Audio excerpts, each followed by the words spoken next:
Bonjour tout le monde, j'espère que vous allez bien, mais je suis désolé, je vais devoir casser l'ambiance, car l'histoire que je vais vous raconter est une bien triste histoire. Il s'agit de l'histoire de l'entreprise Beyond Meat. L'histoire de Beyond Meat, c'est une histoire qui partait très bien, et elle partait très bien notamment parce que c'est une entreprise qui a un CIO qui est un excellent communicant, Ethan Brown. Donc qu'est-ce que c'est que l'histoire de Beyond Meat ? L'histoire de Beyond Meat, c'était présenté comme une ultime révolution qui était censée donc résoudre un des grands problèmes de l'humanité, à savoir à la fois la maladie, mais aussi le problème de tout ce qui est le changement climatique, de tout ce qui est la pollution, car la viande bovine, la viande animale, est responsable d'une grande partie des émissions. Et donc on a ce CIO, Ethan Brown, qui arrive et qui dit on va enfin régler ce problème. Pourquoi ? Eh bien parce qu'on a été capable de créer de la viande qui n'est pas de la viande, à partir de plantes qui ressemblent exactement à la viande. Et vous aviez donc des vidéos comme ça qui apparaissaient sur les réseaux sociaux et qui montraient cette viande qui ressemble exactement à de la vraie viande.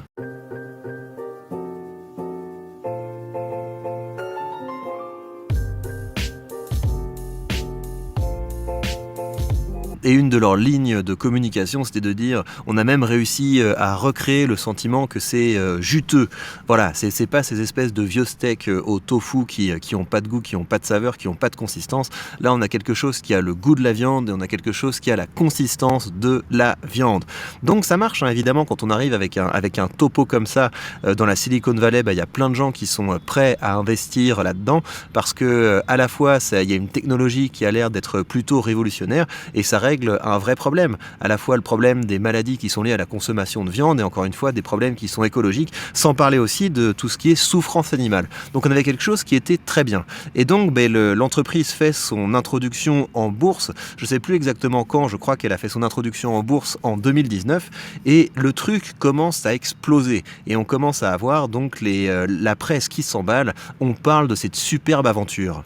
First quarterly results up around 400% since its IPO back in May. Our Jane Wells joins us now with more. Hey, Jane. Morgan. I have to say it was a different sort of earnings call that I listened to. CEO Ethan Brown, he spent a lot of time telling and selling the story of what he's trying to do. Not in a slick way, but really in a believer's way. He talked about their innovation center filled with scientists, which he calls the Manhattan Beach Project as a sort of a SoCal reference to the Manhattan Project. He quoted scientist and inventor Edwin Land, who co-founded Polaroid. And he says they went public even as they're still tinkering and improving the product in order to be first to market. Now, by now you all know the numbers, but the projected 210 million in revenues for the year could be low. Et donc ça marche bien. Là, je ne sais pas si vous parlez anglais, mais en tout cas ils disent c'est un excellent communicant. Il a présenté son projet comme un nouveau Manhattan Project de la viande, et donc il communiquait en disant on va prendre des parts de marché énormes au marché de la viande. Et en fait ça peut marcher comme histoire parce qu'on se dit là il part de zéro. Imaginez qu'il soit capable de prendre une part à 2 chiffres dans le marché de la viande. Ça fait une entreprise qui gagne énormément. Ça fait une entreprise qui peut faire énormément d'argent. Et donc là, ils avaient rapporté les revenus de l'entreprise et effectivement, il y avait de l'argent qui rentrait. Mais pour qu'une entreprise fonctionne et pour qu'une entreprise soit rentable sur le long terme, il ne faut pas seulement qu'elle ait des revenus. Parce qu'effectivement, quand une entreprise se lance, si le marketing fonctionne bien, eh bien voilà, il y a des revenus qui rentrent. Mais il faut également se demander, d'accord, ok, mais combien de cash cette entreprise consomme pour pouvoir générer ses revenus. Et là-dessus, on était vraiment très loin de compte, mais Ethan Brown arrivait avec son histoire en disant, voilà, on fait nos projections pour les années suivantes, là on est super conservateur, mais on imagine que ça va absolument exploser, et ça aurait pu, hein, en tout cas, l'histoire était super intéressante à écouter. Et maintenant, on va regarder l'histoire côté cours de bourse, et après on va regarder l'histoire côté finance. Alors, l'histoire côté cours de bourse, ça ressemble à ça. Donc vous avez une introduction en bourse aux alentours de quelque chose comme $66 et très rapidement les gens s'emballent et on tape une pointe à quelque chose comme c'est quoi la pointe? C'est $234. $234 la pointe. Ensuite évidemment on a la crise qu'on connaît en 2020, mais l'histoire tient le coup, ça remonte et puis au bout d'un moment les gens se rendent compte que cette entreprise elle est bien jolie, elle a une gentille histoire, mais elle n'est pas capable de prendre autant de parts de marché qu'annoncé Et au bout d'un moment, les gens commencent à écouter moins l'histoire et à regarder plus les finances, et on en arrive à cette énorme dégringolade pour arriver au moment où on en est aujourd'hui, à savoir une action qui vaut à peu près 17 $. Donc on est passé d'une action, c'est la même entreprise, hein, il n'y a pas eu de split, une entreprise qui est passée de 234 $ à quelque chose comme 17 $. Et quand on regarde les finances de cette entreprise aujourd'hui, c'est un vrai film d'horreur. Regardez-moi ça, on est une entreprise dont la capitalisation baisse énormément, la valeur baisse énormément, on a un rendement, enfin je ne sais pas ce que veut dire le rendement parce que c'est pas une entreprise qui verse un dividende, on a un résultat net qui est négatif et qui devrait être encore plus négatif dans les années à venir, même si ça va se redresser un petit peu. On a un free cash flow qui est négatif, c'est-à-dire qu'à aucun moment, quand vous avez possédé les actions de cette entreprise, vous aviez quelque chose entre les mains qui faisait du bénéfice, quelque chose qui rapportait de l'argent. Effectivement, l'entreprise était capable de faire des ventes, donc qu'on pouvait annoncer de temps en temps un chiffre d'affaires qui était intéressant, mais chiffre d'affaires, ça équivaut pas au bénéfice. Et donc l'entreprise, vous aviez des parts d'une entreprise qui ne vous versait absolument rien. Et donc aujourd'hui, vous avez une entreprise qui est morte vivante. Ils vont devoir faire de nouveaux investissements pour essayer de rattraper la boîte, mais il n'y a pas d'argent pour les faire. Et l'histoire ne fonctionne plus. Alors maintenant, pourquoi je vous raconte cette histoire ? Eh bien parce que c'est le genre d'histoire qui a déterminé ma philosophie d'investissement.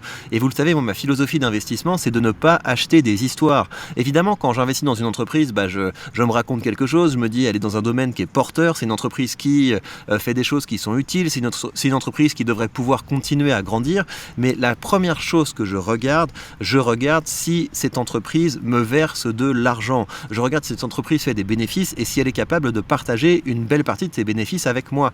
Donc évidemment, on peut se dire, là il y a une entreprise qui a une super belle histoire, le secteur est porteur, imaginons que je rentre dedans, peut-être que je vais faire x100, peut-être que je vais faire x1000, etc. Mais il y a une forte possibilité aussi que ça retombe à zéro. Donc moi, je ne veux pas qu'on me raconte d'histoire. Quand j'achète quelque chose, je veux qu'il y ait déjà de l'argent. Et donc, côté investissement, j'ai profité du fait que les marchés avaient un petit peu baissé vendredi pour renforcer ma position dans Taiwan Semiconductor. Parce que quand vous regardez Taiwan Semiconductor, regardez, ça n'a absolument rien à voir. Vous avez une entreprise qui a déjà du rendement, c'est-à-dire c'est une entreprise qui verse un dividende, qui est capable d'augmenter ce dividende régulièrement. Ce dividende ne pèse pas vraiment sur les finances. Il y a une grande partie de leurs bénéfices qui peuvent réallouer à la croissance de l'entreprise. Vous avez un free cash flow qui augmente et qui devrait continuer à augmenter. Vous avez un bénéfice net par action qui est phénoménal et qui continue à augmenter. Donc voilà, ça c'est pas une... Évidemment, on peut se raconter des histoires sur oui, les semi-conducteurs, c'est un secteur qui est porteur, etc.